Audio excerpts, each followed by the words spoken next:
Welcome to the Signal for June 19th, 2026. Today's thesis: adoption has become foreign policy. When one capital can switch off another nation's artificial intelligence, enterprises are no longer buying just a model. They are buying a jurisdiction, a diplomatic relationship, a data residency posture, and a way out.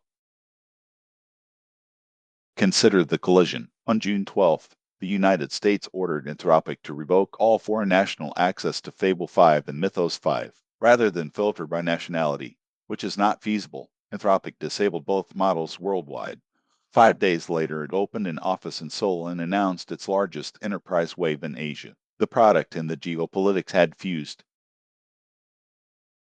The cause was a two-step sequence. First, the White House flagged SK Telecom, a roughly $100 million investor in Anthropic, over suspected ties to China, and asked that its access be revoked. Then Amazon researchers flagged vulnerabilities in the public model. The government concluded it could not trust the vendor to safeguard the technology, and a targeted request became a global ban. Here's the timeline. Launch on June 9th. A global ban on June 12th. The ultimatum revealed on June 13th. The SK Telecom trigger reported on June 17th. And on June 18th, from Seoul, the signal that the models could return within days. The capability never changed. The government's trust in the custodian did. There's a harder detail. Officials reportedly demanded that Anthropic eliminate all jailbreaks before any relaunch. The security community calls that technically impossible for any frontier model. When the acceptance criterion cannot be met, access stops being a right and becomes a negotiation. That is the governance lesson hiding inside a cybersecurity story.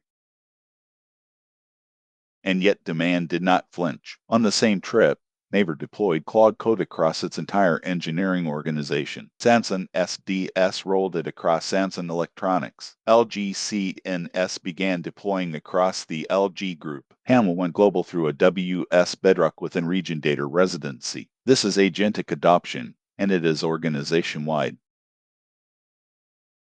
The numbers explain the urgency. By Anthropic's own figures reported this week, weekly active users of Claude Code in Korea grew sixfold in 4 months. Asia-Pacific accounts above $100,000 in annual revenue grew eightfold. Korea now ranks in the global top 12 for Claude usage. The vendor is opening offices just to keep pace.